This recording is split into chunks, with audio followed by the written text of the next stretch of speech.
Where does marketing end and sales begin? The no man's land that stretches between customer attracting and marketing activities and customer converting and sales activities has a name. It's called sales enablement. What is sales enablement, and how can you develop and use sales enablement processes that make it easy for customers to buy and salespeople to sell?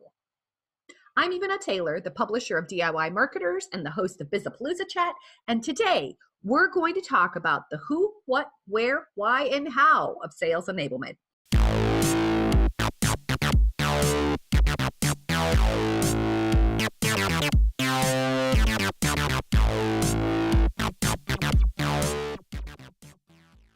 Here to help us is our guest, Pam Didner. She's a content marketing expert and the author of a new book about sales enablement. You're going to hear all about it today. Welcome, Pam. I wouldn't go that far, Oh, Ivana. But it's actually very good to be on your, on your show. Thank you so much for inviting me. Well, I'm thrilled to have you because you know what? You have made a big distinction for me. A little while ago, you were on Bizapalooza Chat and we talked about content marketing. Right. And you said something that literally shifted the world of content marketing for me. You said, everything is content. The button is content, instructions are content. And today I'm hoping that you're going to do the same thing for our audience when it comes to sales enablement. All right, I will give it a shot. Well, I have a confession to make. Please. And I think you know that I feel this way. I absolutely detest the phrase sales enablement. All right. Okay. So let's have a conversation about this. Let's have a conversation about this. I think I don't like the word enablement. It's just like, I'm like, what does that mean anyway, Pam? True. Yeah, I understand where you're coming from. I think that the sales enablement term is probably more on the B2B side than on the B2C side, if you will. And enablement, if you think about it, the verb is enable. We are enable somebody to do something, or we facilitating somebody to do something. So from my perspective, if you really want to break it down, I would say the sales enablement, or you can see it in a very plain English term, maybe it's a sales support, but in a more strategic type of way, right? And the sales enablement or sales support can come in different forms. And traditionally, on the sales side, when they define the sales enablement, it tends to be sales onboardings and sales trainings. And this is very, very critical, especially on the B2B complex sales or even technology sales. You have to equip the sales team with a specific type of technical knowledge so they can convey your product in a way that the potential customers can understand. So for longest time, the sales enablement in the sales industry, if you will, or sales arena, it tends to be sales onboarding and sales training. And like I said, it's training for the people that actually selling complicated products. However, I expanded that a little bit because I feel that all of our jobs, especially marketers, granted that our job, there are three functions from my perspective. One is build brand awareness or brand equity. And the other one is find new customers or retain existing customers. And the third function of the marketing is actually enable sales. What can we do to actually make sales successful? And if you look at any kind of marketing organization, these are the three things they do. Okay, but a lot of organizations tend to focus on the first one or the first two, if you will, especially on the demand gen. If marketing is doing demand gen, that's a lot to do with getting leads, right? Qualified leads, MQL, SQL. But the sales and support tend to be fragmented. So what I want to do is I actually write a book. But it's really how to the marketer can enable sales. So this is a book, it's a sales enablement book, it's actually for marketers, written by a marketer. And to answer your question, it's really how to equip the sales with relevant knowledge, tools, and the process And so they can go out to sales and also increase their productivities. That's really the gist of the sales enablement. Is that helpful? I mean, it's a long answer. Sorry, Ivana, but I think I get to the point.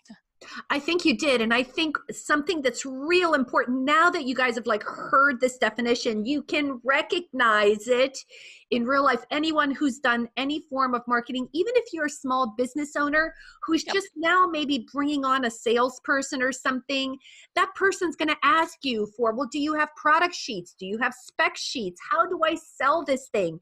What These can are I things, say? Yeah. Mm-hmm. yeah, and these are things that I remember doing in a big company. We called it marketing services. Our job was to help the salespeople sell and to make sure that they had information, that they had, I don't know what else to call it, marketing materials, that they were fully qualified to sell. Now, you know, Pam, a lot of Yo. small business owners Mm-hmm.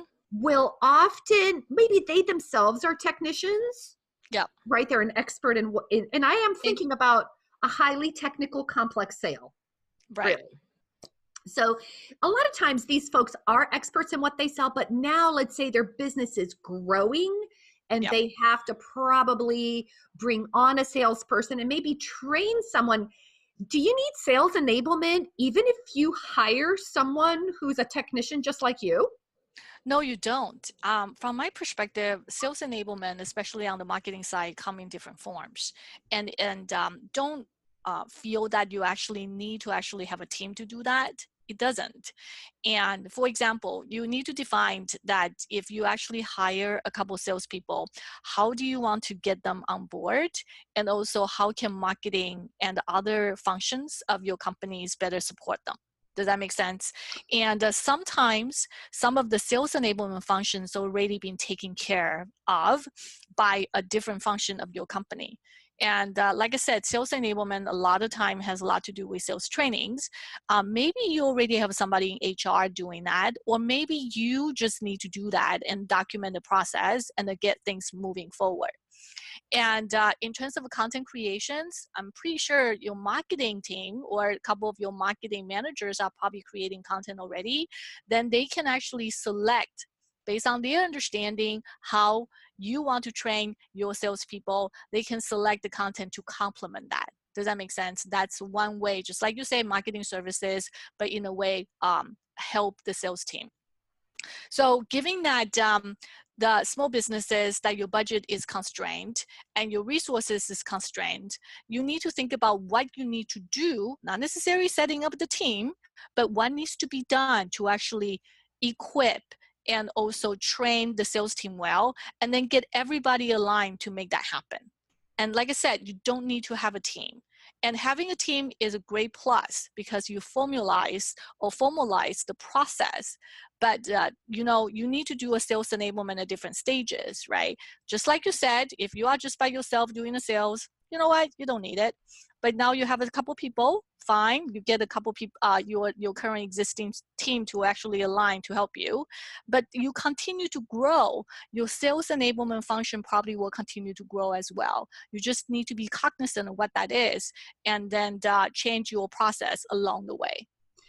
You just said my favorite word. I have been on a big evangelism thing recently, and it has a lot to do with process. And it has to do, I had an observation recently why marketing and sales aren't working for a lot of small business owners. And you had alluded to it earlier in this conversation. You said most people focus the marketing process on like the getting the word out, doing content and promotions. You know, so people think about there are actually 10 steps to the marketing process. Mm-hmm. People focus on two. Makes you wonder, if you're focusing on 20% of your process, how successful are you going to be? Right? Yeah. So here, and you alluded to this, so let's kind of take folks through, where does marketing sort of stop and sales enablement begin? What's the relationship between things that are marketing things and then things that marketing activity that helps salespeople be successful? Does that make sense? Yes, it does. But as you know, I know everybody is looking for that holy grail and a black and white answer. Unfortunately, there's really no black and white answer. My recommendation to folks who are listening is you need to look at your own processes, right? Everybody does sales and marketing a little bit differently, right? There are sometimes in a certain startup, the marketing literally are working very closely with the sales team along the way from top of the funnel to the bottom of the funnel. But in some companies, and the marketing people just work on the top of the funnel and get the leads and then pass down. So because everybody's process is a little bit different, my recommendation is if you really want to drive the alignment between sales and marketing, and now is a great time because it's November, which is you are planning for the next year, 2019, and get together and map out your process. What does marketing do and what does a sales team do? And what are the things that you think from sales perspective the marketing should do a little bit more? Or, from marketing's team, for sales team, you can communicate what you need and you don't need. Does that make sense? From my perspective, it's having that conversation and look at your process holistically. The challenge is, all of us are under the press deadlines on regular basis. Sales needs to meet the quarterly and monthly quotas, and marketing needs to send out the email campaigns, or they have to get a certain amount of leads. We are all under the press deadlines on regular basis. We don't have time to get together. The thing is, you need to find time to get together and communicate and talk. Sometimes that's just what you need to do. And not just one-time communication. Make that as a constant conversation and collaboration to move things forward. So I know that everybody is looking for a black and white answer, but why don't we start with that? I think that you're spot on. And once again, if people understood that there was an entire marketing process that starts Sales with and marketing research, Mm-hmm. right? It starts with research. And I think that these conversations are a part of that research. People think of research as just like, oh, do some surveys or, get some Google Analytics. And this is not what I'm talking about. Like you said, this is the time to have those conversations. Find out, what are the frequently asked questions that customers have? Right. What kind of data? What about sales that they got rejected? What are the top 10 rejection they received? Yeah. Those are all great, great tips. And, and that kind of brings us to the last little point of our conversation, which is let's really talk about some, you started this already. Have a meeting, map out your sales process. That is Marketing a great, and sales. Yes. like I can see people saying, you know what, I'm going to have this conversation. Even if it's with yourself, have a conversation, because even if you're on your own, you can still develop content that customers need. Like if your website is your sales site, or if you are the salesperson, you can still develop and understand what your sales and marketing process is and what information you need. What else can people do? What are some other elements of sales enablement that are sort of practical, specific things that someone can do? Okay, so there are a couple examples I want to share with everyone in terms of sales team needs to look at marketing as a part of the sales negotiation tools, and marketing needs to see sales as another marketing channels.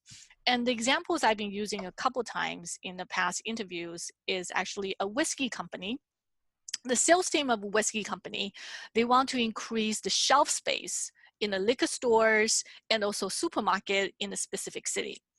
And they've been trying to talk to the store managers multiple times, but didn't get anywhere. Finally, the sales team said to the store owners and the managers, you know what?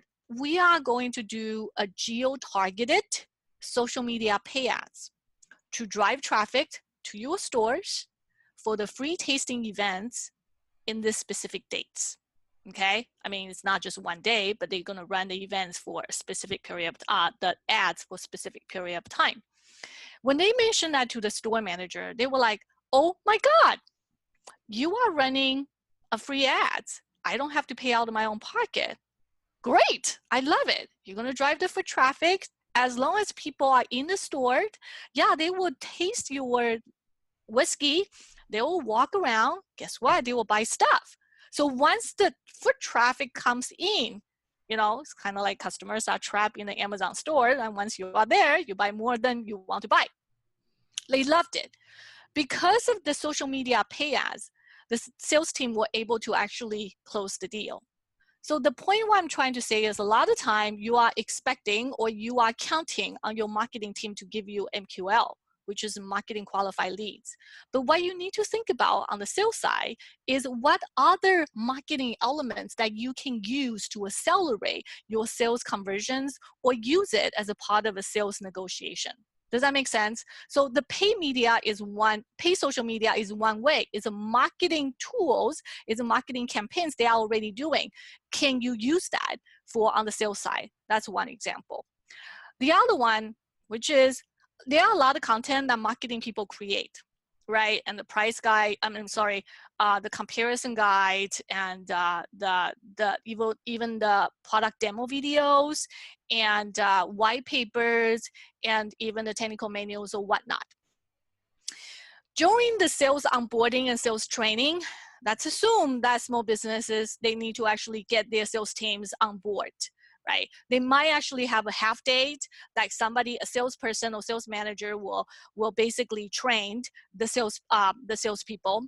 But at the same time, when you are working on the agenda for that day or the half day, there probably materials that you can leverage on the marketing side. So is it possible that you can go to the marketing team and if they understand, say the marketing manager understand the list of content that already created, product specific, that is, and review some of those content with your marketing managers. Some of the existing contents that you have, you can use it for the onboarding and also training. You don't have to create that from scratch. Does that make sense? So these are the two examples I want to share with you that beyond MQL, think beyond MQL and how you can use existing marketing channels or existing marketing campaigns to your advantage on the sales side.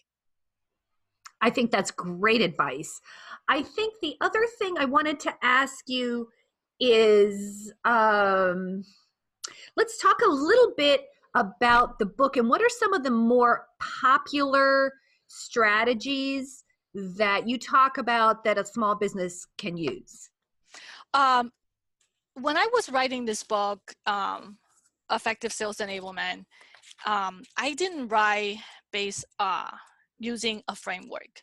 My first book, I created a framework, 4 P's of global content marketing, and I talk about it at each stage what you need to do when you use from content planning and down to content measurements. So it is a framework. This one, it was actually hard to write a sales enablement book from a marketer's perspective. Ivana, marketing comes in different forms, right? There's no one way that you can define what marketing is. Everybody does marketing a little bit differently. So when I did this book, I actually write it more like an essay. I pick one topic and I talk about that topic in depth in terms of how that will impact the sales side and also what marketing can do better. Does that make sense? So I divided in terms of, I talk about the trends, I talk about the dilemmas between the marketing and sales, and I talk about, for example, the chapter I really, really enjoyed is All Marketing Leads to Sales. It's chapter 6. And I really talk about different marketing elements. How can you can use that differently on the sales side?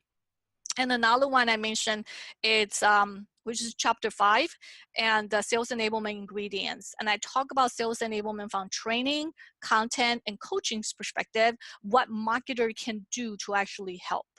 So it's like I said, it's a book written by a marketer for marketers, but you are totally right.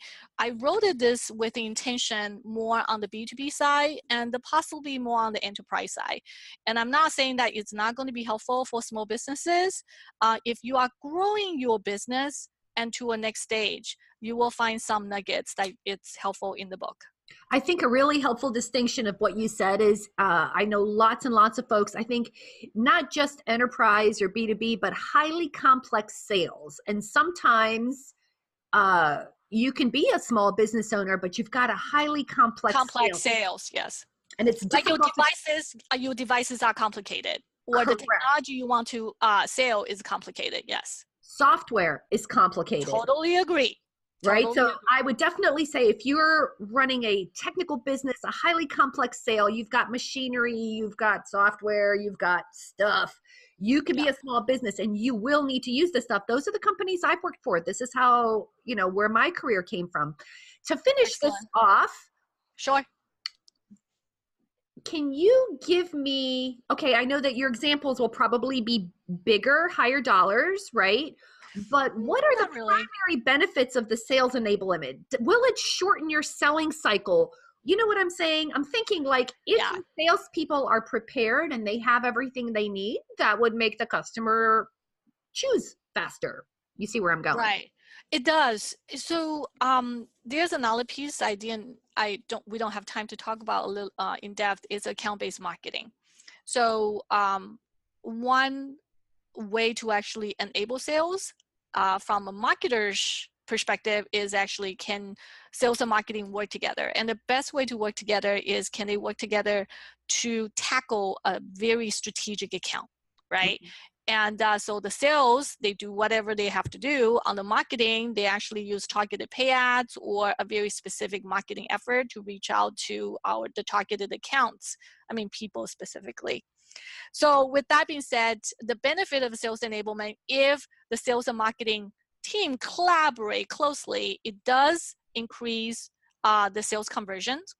And another thing is increase the seamless customer experience from beginning to the end. And third, hopefully we do everything right. It does increase revenue and also businesses. I can vouch for that. We used to call that key accounts. Yep. And we would have sales, marketing, technical people, right? We are Engineers, talking software, all working. together.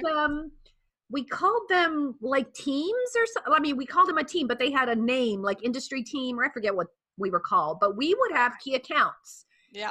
And we used to do key account plans and we did all of that stuff. So I guess my thing is, if you are confused by the word sales enablement, don't be. It's been here all along. It's just been hiding. Yes. So, like I said, the term has been used since 2004. I think it was coming actually from Nortel and the IBM, which is on the tech side, like I said, B2B. And it's really, you are totally right. Marketing services can be a form of a sales enablement, and sales support can be part of a sales enablement, and even sales training can be part of it. So it comes into kind of like a different forms, but it's really at the end of the day, it's what we do together collectively as a team to make our sales team successful. Agreed, Pam. I have to tell you, I've worked in industrial marketing my whole life. And one of the things that I always felt was our number one goal. We didn't have a lot of money for advertising, but our number one goal was to help salespeople sell better and faster and build those loyal relationships. And that's what we're calling sales enablement. Yay! Thank you, Pam, for being with us. Hey, where can everyone get the book? Amazon, just enter Effective Sales Enablement on Amazon, or you can also go to my site, www.pamdidner.com. And there's one thing I do actually want to share with everybody. If you buy the book and you read the book and you find nothing useful and compelling, go to pamdidner.com, schedule a call with me. I want to hear your personal challenges. I will come up a solution or a template for you. Seriously, I want to help.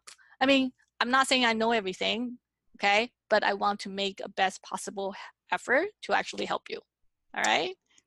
Well, that is so generous of you, Pam. Thank you. And thank you for being with us on Bizapalooza Chat. I'll see you over on Twitter. All right. Thanks a lot. Bye-bye. Bye. Bye.